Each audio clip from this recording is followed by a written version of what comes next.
brings us to this particular framework, which we call kuh-NEV-in framework.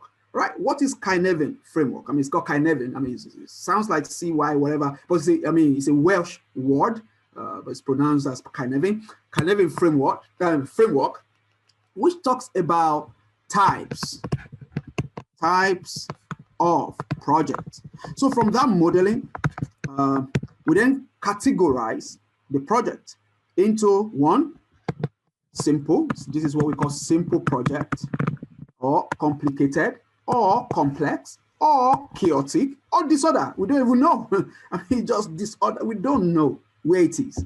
Right? And most of the time we wouldn't know if we've not performed that modeling assessment, that the project complexity modeling assessment. All right, so let's start with the simple. What is a simple project? You see, a simple project is a project where X equals Y.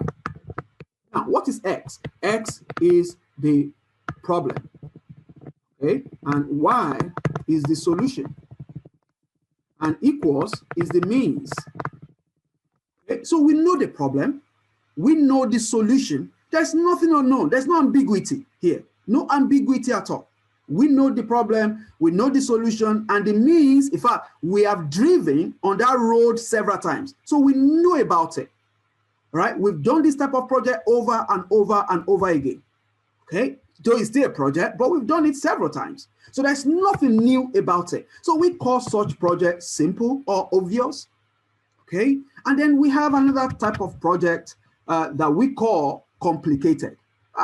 In complicated, we have X is approximately Y. Okay, X is, approximately Y means we know the problem, we know the solution as well, but the path between A and B is not that clear. For instance, let me give you an example of that. Let's assume that we're talking, we've got quite a number of people from banking, right? From banking industry on this core. So we've got banking, that's a core banking software, okay? Core banking software. For example, Finnacle, FlexCube, or whatever. You see, let's assume that we've implemented for bank A, all right? And end to end. And then we then get called by bank B to help them implement. You see, let's assume that we are implementing Finnacle. Finnacle.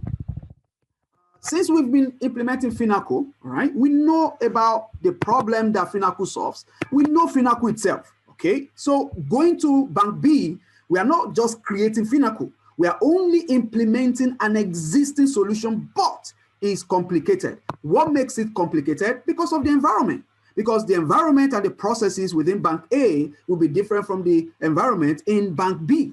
So that is complicated, and we're going to need an experienced project manager to manage that because of the complexity in the relationship, but not in the solution, because the solution itself is known. Okay, so we call such projects complicated. And many of our ideas as well, many of our ideas would be us copying ideas from somewhere else, wanting to implement in our environment. Then that would just be complicated project. And many of our ideas will be obvious project, just copy and paste. We've even done it before in one side of our business, so we just need to do it in another side of the business. Oh, that's going to be a simple project.